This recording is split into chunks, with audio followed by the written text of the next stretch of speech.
One संचालक करने वाले हमारे आदरणीय माननीय रामसभा के सदस्य, इस सबसे पहले मैं आप सभी को बधाई देना चाहता हूं और धन्यवाद भी देना चाहता हूं कि आप सभी बामसेप के माध्यम से आज राष्ट्रीय अधिवेशन झारखंड की धरती, झारखंड का कैपिटल रांची में कर रहे हैं, क्योंकि मैं यहीं का हूं। इसलिए मैं बहुत ही आपको दिल से धन्यवाद देता हूं कि आप सभी यहाँ आए। और मैं ये बात भी कहना चाहता हूँ, ये केवल जंगल झाड़ की धरती नहीं है, ये धरती प्रकृति की धरती है। अगर आपके पास समय है तो केवल रांची से 30 किलोमीटर के अंतराल में जाइए तो आप देखिएगा, अब समय आ गया दिसंबर का महीना, आप देखिएगा कि कितने फॉल्स हैं, प्रकृति की सुंदरता क्या है। आपको जंगल भी मिलेंगे, पानी भी मिलेंगे, पठार भी मिलेंगे और लोग भी मिलेंगे जो आपको घर में बैठा के खिलाएंगे। वैसे ये चारों 30 किलोमीटर के अंदर आपको 30 से 40 कम से कम जलप्रपात आपको आराम से मिल जाएंगे, इसलिए ज़रूर रांची को घूमिएगा। सबसे पहले मैं धन्यवाद देना चाहता हूँ आदरणीय मान्यवर अतवीर सिंह जी, जो राष्ट्रीय अध्यक्ष है बामसेप के, उपस्थित मंचासीन सभी आदरणीय माननीय और सामने बैठे जितने भी हमारे बामसेप के साथी हैं, उन सभी को जय भीम, नमो बुद्धाय। चूँकि मैं प्रयास करूँगा कि विषय से मैं विषयांतर ना हूँ। विषय जो है आपका धरती आबा बिरसा मुंडा की 150वीं जयंती वर्ष पर समर्पित किया गया है। मुझे जो विषय दिया गया है, एक राष्ट्र एक चुनाव, लोकतंत्र समाप्त करने का षड्यंत्र है। मैं इसी पे ही चर्चा करूंगा। सबसे पहले मैं अपना परिचय बता दूं। मेरा नाम संतोष हुआ। मैं कई स्कूल शिक्षा, जैसे मैंने स्कूली शिक्षा मैंने कंप्लीट की, मैं कॉलेज की शिक्षा में आया, मैं सामाजिक कार्य में ज़्यादा इन्वॉल्व होने लगा। आज मैं 30 साल की आयु में कम से कम 15 साल मैंने, कम से कम 30-32 साल की आयु में 15 साल मैंने समाज को दिया है। मैं कॉलेज में कम रहता था, इस तरह की संगोष्ठी में ज़्यादा रहता था, तो मुझे सीखने को बहुत मिला, लोगों की बातें सुनने को बहुत मिली। अभी सर ने बता रहा था, मैं ही अभी सामने बैठ के बोल रहा था, सर यहाँ जैसे मैं आया ब्राह्मणों को काफ़ी गाली दिया जाता है, मैं जहाँ जाता हूँ वहाँ ब्राह्मणों को गाली दिया जाता है, क्या ब्राह्मणों को गाली देने से हमारी उन्नति हो जाएगी? मैंने सर से सवाल किया था, तो बोले और क्या उपाय है फिर? हम बोले सर ब्राह्मणवाद और ब्राह्मण का एक जो बीज है, जो पौधा अब पेड़ का रूप ले लिया है, उसे कहते हैं जातिवाद। क्या जातिवाद को खत्म करने के लिए कोई बात नहीं होगी? ब्राह्मणवाद को गाली देने की ये सभी बातें, क्योंकि मैं विषय से विषयांतर हो रहा हूँ, 1-2 मिनट का समय लूँगा, क्योंकि बातें तो अल्टीमेटली घूम फिर के वहीं आ जाती हैं। तो मैं चूँकि इस पीढ़ी का व्यक्ति हूँ, हो सकते मेरी बातें बहुत लोगों को पसंद ना हो, लेकिन मैं जो समझता हूँ उसमें ये है कि मैं ब्राह्मणों को क्यों गाली दूँ? उनके द्वारा जो व्यवस्था बनी गई है, उस व्यवस्था को तोड़ने का प्रयास क्यों नहीं किया जा रहा है?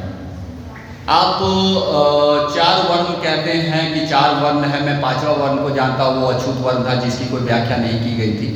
तो ये शूद्र और अछूत के बीच की दूरी तो अभी भी खत्म नहीं हुई है, जो मैं वास्तविकता की बात कर रहा हूँ। कई ऐसे प्रदेश हैं जहाँ शूद्र और अछूत आपस में भिड़ते हैं, शूद्र ताकत दिखाते हैं अछूतों पर, अछूत बोलते हैं कि मैं तुमसे बड़ा होगा, इसी में आपस में भिड़ते रहते हैं।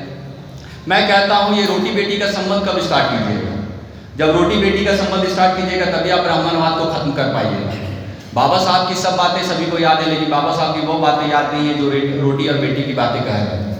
एनीवेज, जो भी बातें हैं, मैं चूँकि ये मैं आता हूँ, विषय पे आता हूँ।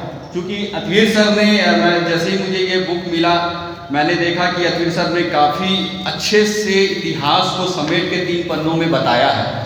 तो मैं कोशिश करूँगा कि जो बातें अतवीर सर ने नहीं लिखी है, मैं उन बातों पर चर्चा करूँ। और चूँकि अतवीर सर ने हो सकता हम लोगों के लिए कुछ बातें छोड़ दी होंगी, नहीं तो जिस तरह से उन्होंने लिखा है, पूरी तरह से संविधान को, इतिहास को इन्होंने अच्छा से गहन अध्ययन किया होगा। सबसे पहले मैं विषय के रूप में बोलना चाहूँगा, हो सकता मैं समय ज़्यादा लूँ तो मुझे माफ़ कीजिएगा। मैं सबसे पहले संविधान के निर्माण के बारे में बोलूँगा कि संविधान का निर्माण कैसे हुआ, किस स्टेज वाइज हुआ। दूसरा था कि संविधान की प्रकृति क्या है। तीसरा है कि एक राष्ट्र एक चुनाव जो संसदीय लोकतंत्र की व्याख्या के बारे में है, कैसे घातक है या उसके पक्ष में लोग क्या बोल रहे हैं और परिणामतः वो क्या हो सकता है। मैं इन चीज़ों पर चर्चा करूँगा। तो मैं अपने प्रथम विषय पे आता हूँ कि संविधान का निर्माण कैसे हुआ। आज़ादी के पूर्व, लगभग आज़ादी के 100 आपका मान के चलिए तो 100 वर्ष के पहले 1773 में रेगुलेटिंग एक्ट आया। सबसे पहले उस समय हमारे पूरे भारतवर्ष के जो हेड थे, उस समय लॉर्ड वर्ड यूज किया जाता था और वायसराय वर्ड यूज किया गया चार्टर एक्ट में। तो उसमें लॉर्ड हेस्टिंग्स जो थे उन्होंने इस चीज़ को शुरुआत किया, वहाँ से कानून की प्रक्रिया स्टार्ट हुई। तो 1973 के बाद 1984 में बिग इंडिया एक्ट बना, उसके बाद 1813 में चार्टर एक्ट, फिर उसके बाद 1833 में चार्टर एक्ट, फिर उसके बाद 1861 में भारत परिषद अधिनियम, उसके बाद 1891 में आपका भारत शासन अधिनियम, फिर आपका 1911 में जो बात हुई 1919 में भारत शासन अधिनियम, जिसकी चर्चा सर ने की है, भारत शासन अधिनियम में। भारत शासन अधिनियम एक पहला, ये एक तरह से बोलिए प्रक्रिया है आपके संविधान बनने की। भारत शासन अधिनियम में पहली बार ऐसा व्याख्या की गई कि आपका चूंकि जिस हिसाब से बृहद रूप लिया हुआ है पूरा भारतवर्ष था, उसको दो व्यवस्थाओं में, राज्य स्तरीय और केंद्र स्तरीय जो व्यवस्था आज देख रहे हैं आप चुनाव की, उसकी पहली प्रक्रिया आधारशिला 1919 में ही रखी गई। उसके बाद 1935 में भारत शासन अधिनियम लगभग 40% से अधिक चीजें आपको संविधान में मिलेगी। कानून में तो अभी भी आपको 1860 1862 की चीजें आपके पास आएगी, क्योंकि 1857 की क्रांति के बाद अध्ययन किया गया कि ये क्रांति क्यों हुई और अचानक ये क्रांति कैसे हुई, तो उसके लिए क्या करना चाहिए कि हम लोग और अधिक शासन कर सकें। इसलिए 1862 का जो कानून बना, उस कानून को भारत के नागरिकों को देखते हुए बनाया गया, उसको लिबरल किया गया। उसके बाद लिबरल करते हुए धीरे धीरे उसका परिणाम हुआ कि कांग्रेस की स्थापना हुई 1885 में। उस समय कांग्रेस एक सामाजिक संगठन हुआ करता था, वो धीरे धीरे राजनीतिक संगठन का रूप लिया। क्योंकि मैं प्रयास करता हूँ जहाँ भी जाता हूँ कि इतिहास और संविधान की बातें को रख सकूँ, जिससे लोग को जानकारी प्राप्त हो सके। यदि वो संविधान या पॉलिटिकल साइंस के स्टूडेंट नहीं है, हिस्ट्री के स्टूडेंट नहीं है, ये जरूरी नहीं है कि सभी व्यक्ति सभी विषय को जाने। हर एक व्यक्ति हर एक विषय में कुछ ना कुछ आगे रहते हैं। तो मेरा ये मानना है कि आप और हम, हमारी आधारशिला कहाँ से रखी गई? हमारी आधारशिला, राजनीतिक आधारशिला जो है 1932 के पूना पैक्ट से रखी गई, 25 सितंबर 1932। उस दिन हमारा भाग्य लिखा गया पूरे भारत में, और वो भाग्य केवल हमारे लिए नहीं लिखा गया, उन सभी वर्गों के लिए लिखा गया जो आज, जैसे इससे पूर्व मैं जैसे आया था, संसद में कई लोग बैठे हुए हैं, उनके बारे में चर्चा हो रही थी, तो वो भाग्य उनके लिए भी लिखा गया। लेकिन वो भाग्य लिखने के पूर्व हमारे लिए जो भाग्य लिखाया गया था, वो भाग्य अगर आज हमारे लिए लिखा हुआ चुका होता तो आज बात कुछ और होती। शायद वो जो वहाँ बैठे हुए वो हमसे डरते। एनीवेज, मैं खुद चुनाव लड़ चुका हूँ अभी 1 महीने पहले। मैं काफ़ी परेशान था ऑडिट देने के समय, तो मुझे काफ़ी गहन अध्ययन भी हुआ कि चुनाव होता क्या है, लोग अल्टीमेटली जाते किधर है, लोग अल्टीमेटली जातीय धर्म में, आज कितना भी सामाजिक क्यों ना, जब चुनाव के पक्ष में आएंगे तो दो ही चीज़ बातें होती है, कौन किसे जिता रहा है, कौन किसे हरा रहा है, कौन किस जाति का है, कौन किस जाति का नहीं है, कौन कितना पैसा दिया, कौन कितना पैसा नहीं दिया। उसके अलावा आपने क्या मेरिट है, डिमेरिट है, कोई माइंड नहीं करता है। ये नहीं, समाज ये नहीं, आपको इसी में रहना है, इसी में आगे बढ़ना है, इसी में आगे बढ़ के लोगों का दिल जीत के आगे भी जाना है। यही कारण है कि बाबा साहब को एक चुनाव का हार का सामना करना पड़ा। चलिए हम लोग आते हैं विषय पे कि विषय है क्या। सबसे पहले इस चीज़ को समझा जाए कि एसआर बबोई बनाम भारत संघ के मामले में 1994 में ये क्लियर किया गया सुप्रीम कोर्ट से कि भारत की जो प्रकृति है आपका संविधान की, वो प्रकृति है परिसंघात्मक, फेडरलिस्ट, परिसंघात्मक। तो परिसंघात्मक का अर्थ ही होता है कि दो स्ट्रक्चर पैरेलल काम करेंगे, एक विधानसभा, एक केंद्र में जो सत्ता काम कर रही है वो दोनों। तो परिसंघात्मक को एक वे में नहीं चलेगा, ये दोनों पैरेलल चलेगा। लेकिन जो बातें हुई है 1952 से लेकर 1967 तक, जो एक तरह से मैं बोलूँगा वो प्रयोग था, जो प्रयोग असफल रहा। प्रयोग ये था कि एक देश एक चुनाव करा के देखा जाए, तो वो प्रयोग कुछ दिन इसलिए चला, लगभग 15 वर्ष तक चला। कारण ये था कि उस समय, मैं कारण के साथ चलता हूँ, उस समय कांग्रेस और मुझे जहाँ तक मालूम है कांग्रेस, ये दो ही पार्टियां थी जो पूरे भारत में एक पक्ष और विपक्ष का रोल निभा रही थी। तो एक मान के चलिए ये एक तरह का स्ट्रक्चर अमेरिका का एक स्ट्रक्चर चल रहा था, जो अमेरिका का लोकतांत्रिक प्रक्रिया का एक स्ट्रक्चर है, उस तरह के स्ट्रक्चर पे चल रहा था। लेकिन जैसे ही 67 के बाद 67 में कुछ परिस्थितियां ऐसी उत्पन्न हुई। वो परिस्थितियां ये थी कि चूंकि ये कई राज्यों से बनकर भारत का जो परिदृश्य है, कई संस्कृतियों से, कई समाज के कई विभिन्नताओं से, कई भाषाओं से मिलकर, कई राजाओं राजवाड़ों को मिलाकर भारत को बनाया गया था। तो ये सोचना ही संभव नहीं है कि उसे आप एक कर सकते हैं। कहीं ना कहीं तो एक दूसरे में टकराव आएगा। हो सकता है क्षेत्रीय बातों पे आए, हो सकता है राष्ट्रीय बातों पे आए, लेकिन 67 में कुछ परिस्थिति, 68 में कुछ परिस्थिति उत्पन्न हुई, जिसके उपरांत फिर चुनाव का जो स्ट्रक्चर 12 साल से चल रहा था, वो 15 साल से वो स्ट्रक्चर को बदलना पड़ा। और वो उसके बाद ये चुनाव जो आज देख रहे हैं, एक के बाद एक चुनाव चलते आए। ये अच्छा है। ये अच्छा क्यों है मैं इसे बताऊंगा, और क्यों ये विषय के पक्ष में मैं बोल रहा हूँ वो भी मैं बताऊँ, क्योंकि इस विषय के पक्ष में मैं आया हूँ। और इस विषय के फेवर में जो लोग नहीं है, जो कहते हैं कि नहीं एक देश एक चुनाव होना चाहिए, मैं वो भी बताऊंगा कि वो उनकी बातें क्या है। केवल ये नहीं है कि वो बोल रहे हैं कि इसमें केवल पैसे की बचत होगी, और भी बहुत सारा तर्क है इसमें। तो हुआ क्या कि एक देश एक चुनाव में बात ऐसा हुआ है कि आप एक चीज को समझिए, जैसे ही एक देश एक चुनाव लागू होता है, मैं अनुच्छेद में भी आऊंगा क्योंकि ये संविधान के जस्ट विरुद्ध है, तो इससे ये होता है कि दो पार्टियों का फिर ये देश रह जाएगा, और वो दोनों पार्टी एक दूसरे पे गोल मारेंगे। वो उसको गोल मार रहे हैं, वो उसको गोल मार रहे हैं। तीसरे का ऑप्शन खत्म। तीसरे का ऑप्शन कैसे खत्म होगा मैं वो बताना चाहूँगा। जब दो सेंट्रलाइज पार्टी, जो केंद्रीय या बोलिए राष्ट्रीय पार्टी जो होती है, वो राष्ट्रीय मुद्दे पे चुनाव लड़ती है। राष्ट्रीय मुद्दे पे जब चुनाव लड़ा जाता है तो राष्ट्रीय मुद्दे जो होते हैं वो क्षेत्रीय मुद्दे उस जगह पे गौन हो जाते हैं। लेकिन आप इस चीज को समझिए कि डेमोक्रेसी में केवल राष्ट्रीय मुद्दे इंपॉर्टेंट नहीं करते हैं, डेमोक्रेसी में गांव के मुद्दे भी इंपॉर्टेंट हैं। इसलिए त्रिशंकु सरकार की भी स्थापना की जा सकती है, या त्रिस्तरीय सरकार की भी स्थापना की गई है। चाहे कोई भी बड़े नेता हो, उन्होंने पूर्व में ये कहा है कि अगर भारत को आगे बढ़ाना हो तो विकेंद्रीकरण की ओर जाना पड़ेगा। लेकिन जैसे ही विकेंद्रीकरण की ओर जाते हैं तो ये एक देश एक चुनाव उसी जगह खत्म हो जाता है। चूंकि क्षेत्रीय मुद्दा गौण हो जाता है, और क्षेत्रीय मुद्दा ही एक आम लोगों के लिए सबसे बड़ा मुद्दा होता है।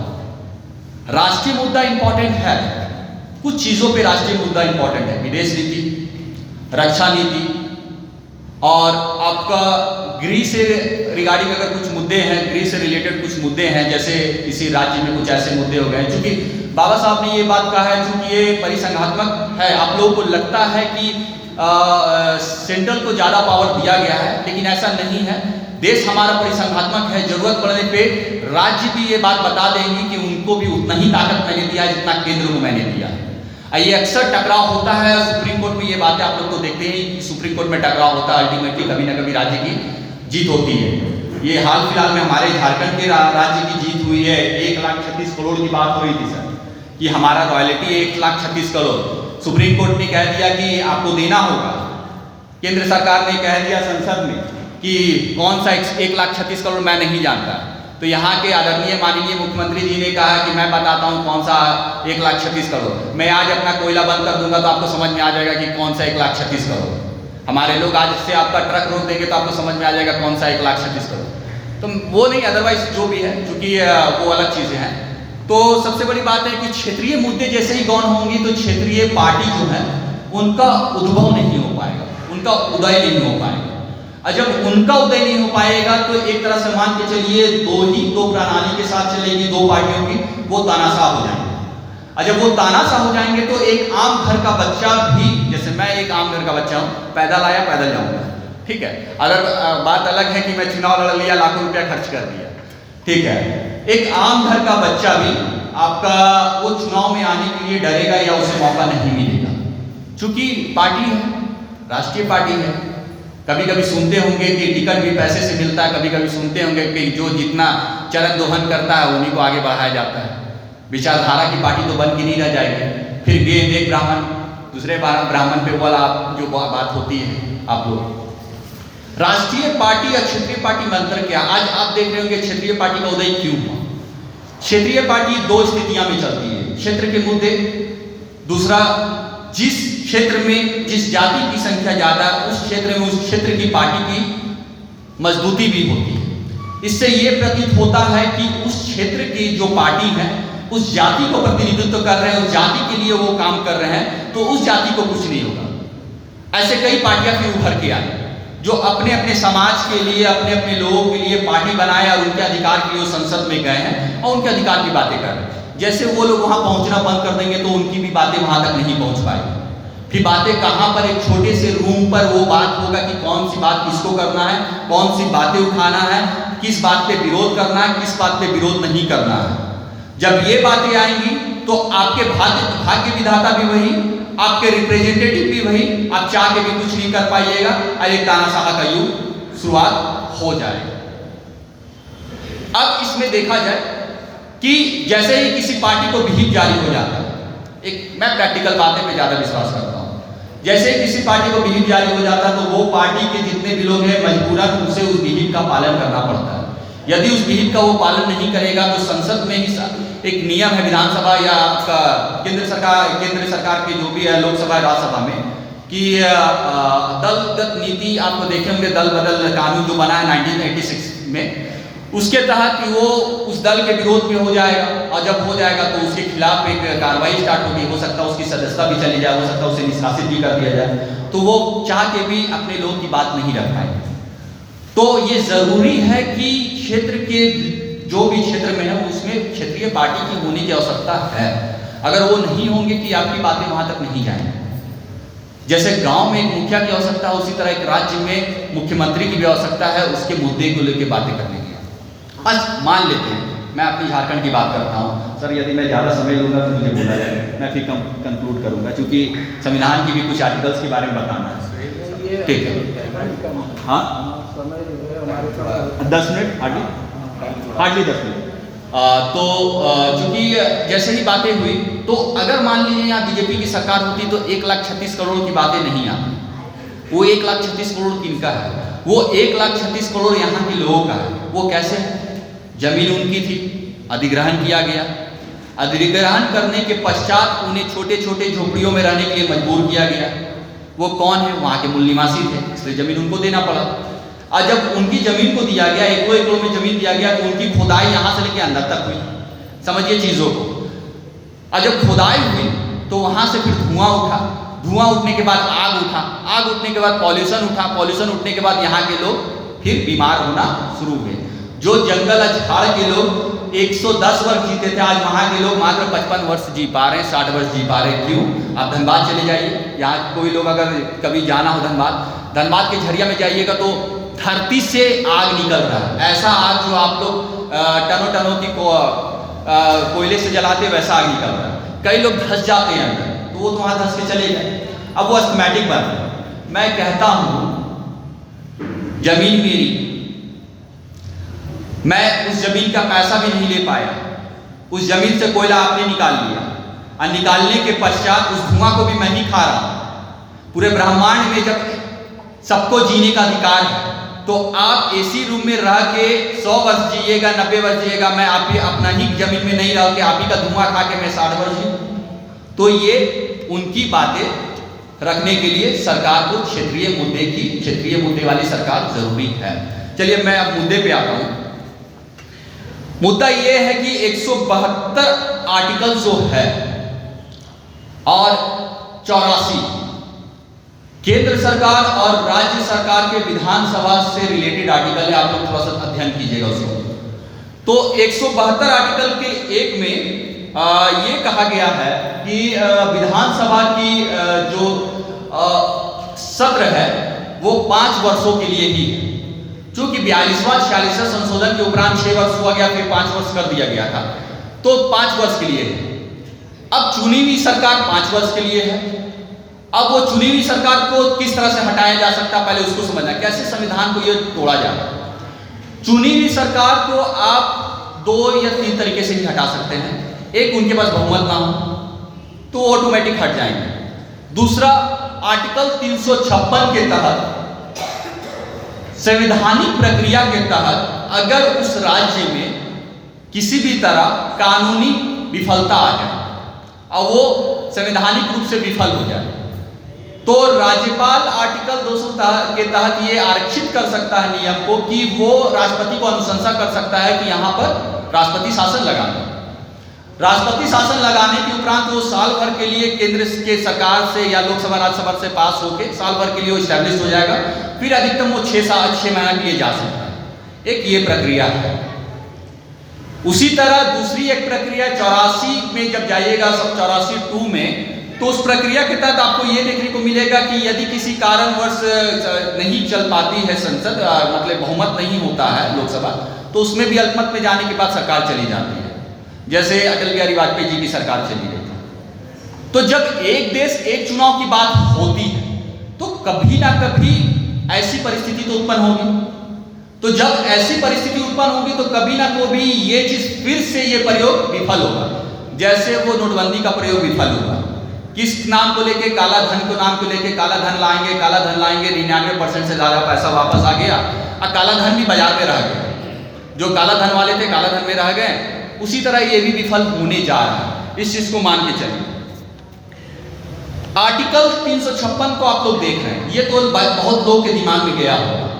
आर्टिकल 352 भी इसमें कहता है यदि वित्तीय रूप से, और यदि आर्टिकल 360 और 352 के तहत यदि वित्तीय रूप से या किसी तरह से अगर बाहरी आक्रमण हो जाता है, तो बाहरी आक्रमण में भी इस तरह से एक संवैधानिक रूप से केंद्र को सत्ता मिल जाती है।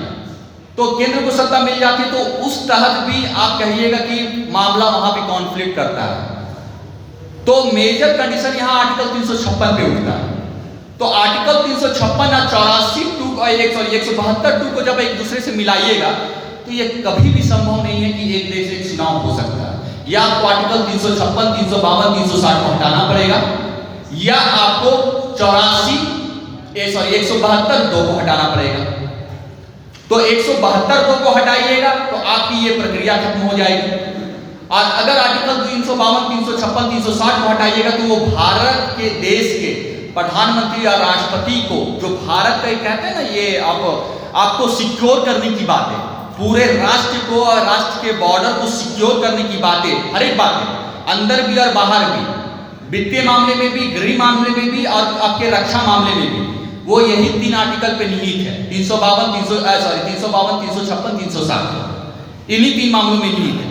जैसे आप आर्टिकल 172 पे कुछ कीजिएगा और एक देश एक चुनाव की बातें कीजिएगा, सबको 5 साल में निहित कीजिएगा, जैसा कहा जा रहा है 2034 के आसपास ये होगा, तो ये मान के चलिए कि कहीं ना कहीं आपके संविधान के साथ छेड़छाड़, मूल संविधान के साथ छेड़छाड़ होगा। और जब मूल संविधान के साथ छेड़छाड़ होगा तो ये मान के चलिए ये पूरी तरह से तानाशाही की ओर जाएगा, राजतंत्र की ओर जाएगा। राजतंत्र का मतलब ये नहीं होता है कि एक व्यक्ति शासन कर रहा है। राजतंत्र का मतलब ये होता है एक व्यक्ति शोषक बन रहा है, वो अन्य का शोषण कर रहा है, और वो आने वाला कल इसी प्रक्रिया का एक परिणाम है। हम लोग कहते हैं कि 102 ईस्वी से 302 ईस्वी के बीच में जो घटना घटी, वो घटना का परिणाम आने वाले कल में अगर एक राष्ट्र एक चुनाव होता है तो ये तय है। उनका कहना है कि पैसा बहुत ज़्यादा खर्च होता है, इस वजह से मैं कहता हूँ कि बार बार चुनाव कराते हो तो थोड़ा जागरूकता भी है, डर भी है। जिस दिन बार बार चुनाव कराना खत्म कर दोगे तो सभी के सभी तानाशाही हो जाएंगे। कम से कम जनता के पास बीच में तो भीख मांगने जाते भी तो हैं कि मुझे वोट दे दो, मुझे वोट दे दो, उसी वजह से कुछ कुछ करते रहते हैं। यदि नहीं कर पाएंगे तो वो कहाँ से जा पाएंगे लेने के लिए वोट? 5 साल के लिए 4.5 साल सोए हुए रहेंगे, फिर 6 महीना आएंगे। हिंदू, मुस्लिम, बांग्लादेशी जो अभी चलते आ रहा है वो चलेगा, फिर उसी में सब कुछ सर्कुलेट हो जाएगा। फिर आपके मुद्दे गौन हो जाएंगे, आपकी आर्थिक, सामाजिक, सांस्कृतिक सारे मुद्दे गौन हो जाएंगे। जब ये सारे मुद्दे गौन हो जाएंगे तो आप फिर चले जाइएगा कहाँ? आप चले जाइएगा 1892 ईस्वी में। 1892 ईस्वी 1892 ईस्वी में ये कहा गया था कि 10 लाख की संख्या में एक व्यक्ति मात्र वोट करेगा। वो स्थिति में आप आ जाइएगा। तो मेरा ये कहना है कि आप लोग जो भी ये बातें चल रही है, क्योंकि कहने के लिए तो बहुत कुछ है, मैं संविधान के बारे में बहुत कुछ अभी तो चूंकि समाप्ति की बात कर रहे हैं, अगर मुझे समय मिलता तो कुछ और मैं आगे ठीक है। मैंने सर से स्पेशली इस सेशन के लिए ही मांगा था, सर ने मुझे दूसरा टॉपिक दिया था। सर को मैंने कहा कि सर मुझे ये सेशन, क्योंकि अभी के मुद्दे में संविधान लेके सभी कोई खड़े हैं, ये मेरा संविधान, ये मेरा संविधान, ये मेरा संविधान, लाल कलर का संविधान सबके हाथों में देख रहे होंगे आप, लेकिन संविधान के अंतर्गत किसकी क्या क्या अधिकार है उसके बारे में किसी को कोई चिंता नहीं है। तो चलिए इन्हीं सब बातों के, चूंकि समय की समाप्ति है, मैं बहुत सारी चीज़ों को लेकर आया था। परिणाम की ओर मैं चलता हूँ, हाँ परिणाम की ओर मैं चलता हूँ। परिणाम क्या होगा अंततः, अगर इसका हम सभी लोग विरोध नहीं करते हैं तो आपको केवल एक चीज दिखाया जा रहा है कि इससे खर्च कम होगा। तो मैं इसका एक कोट आपको देता हूं, चलिए हम मान लेते हैं इससे आपका खर्च कम होगा। इससे करने से पूर्व एक काम आप कीजिए, पूरे भारतवर्ष में जितने भी योजनाएं बन रहे हैं उन योजनाओं को, मैं इसका सब्स्टिट्यूट दे दे रहा हूं, उन योजनाओं के लिए आप एक सिंगल विंडो सिस्टम क्रिएट कर दीजिए। कैसे? सपोज दैट एक रोड बनना चालू होने वाला है, एक रोड का शिलान्यास होने से पहले वो पास हुआ, और उसी दौरान उसी रोड में आपका सीवरेज सिस्टम भी बनना चाह रहा है और उसमें नाली भी बनना चाहता है और उसमें पानी का पाइप।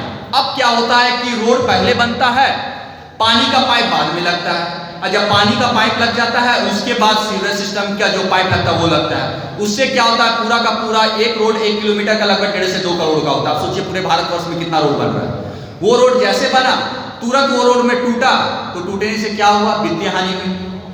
आपको पैसा ही बचाना पूरे भारतवर्ष में, तो इस सिस्टम को लागू कीजिए, नियम लगा दीजिए कि कोई भी किसी प्रकार की योजनाएं यदि आती है, उस योजनाओं को लाने से पहले उस एरिया में जो जो उसके पूर्व की योजना है जिससे वित्तीय हानि नहीं होगी, उस योजना को लाइए।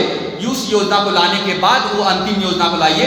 आपको जितने भी आप डेफिसिट में है, जितना भी मुद्रास्फीति है, वो मुद्रास्फीति सीधा चला जाएगा, लेकिन वो होगा नहीं, क्योंकि इसी से तो बनता है। रोड से पैसा आता है मंत्री जी को, विधायक जी को रोड से पैसा आता है, ठेकेदार जी को उससे पैसा आता है, तो आप इससे बचाइए ना। आप ये नियम क्यों बता रहे कि एक देश एक चुनाव कराना है मुझे?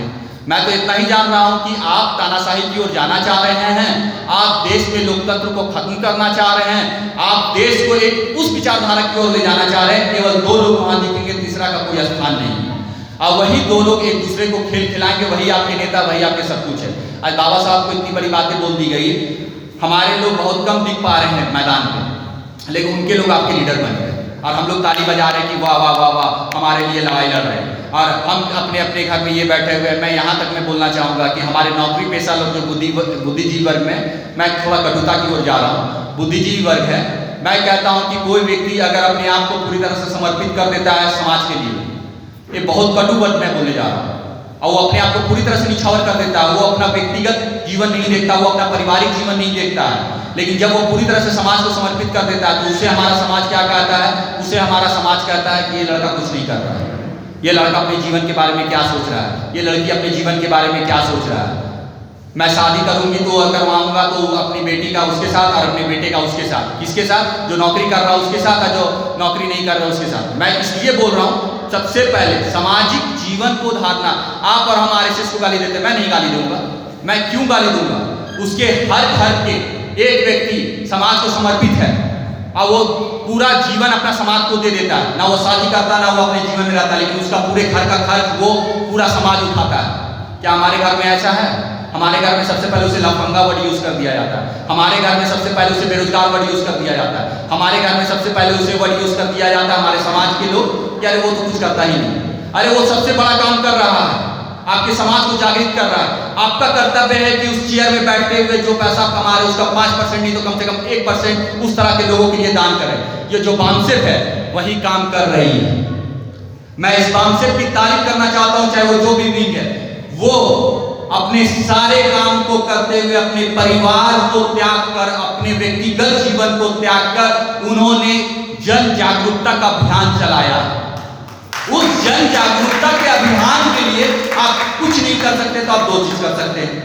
पहला ये कि आप अपने शारीरिक रूप से उन्हें दे सकते हैं, जैसे आप लोग यहाँ आए। दूसरा ये, यदि आप शारीरिक से नहीं दे सकते हैं तो कम से कम अर्थ से दे दीजिए। समय से बड़ा बहुमूल्य चीज कुछ नहीं होता। आपके लिए वो समय दे रहा है, आपके लिए अपना जीवन दे रहा है। दो बहुमूल्य चीज उसने अपने आपके लिए दे दिया, समय और जीवन, वो दोनों आपके लिए त्याग दिया। आप पैसा तो कई कारणों से कमा सकते हो, 1 घंटा बैठोगे किसी चेयर में आप पैसा लाखों कमा लोगे, लेकिन जब चंदा देने की बात आती है हम सब जैसे संगठन को, तो आप कहते हैं अरे कर रहा है ना, छोड़ो हटाओ नहीं। ठीक है, मेरा ये कहना इस तरह के जितने भी संगठन है, आपका और हमारा कर्तव्य बनता है कि उसे बढ़ाइए। आप जितना बढ़ाइएगा आपका मैसेज उतना पास ऑन होगा, उतना ही आप लोग एक दूसरे से मिल पाइएगा। और मिलने के बाद विचारधारा, जब मिलते हैं उसके बाद विचारधारा प्रबलित होती है। तो इस तरह के संगठन को ज्यादा से ज्यादा शारीरिक और आर्थिक मदद कीजिए। इन्हीं सब शब्दों के साथ मैं अपनी वाणी को समाप्त करता हूँ। नमो बुद्धाय, जय हिंद, जय हिंद।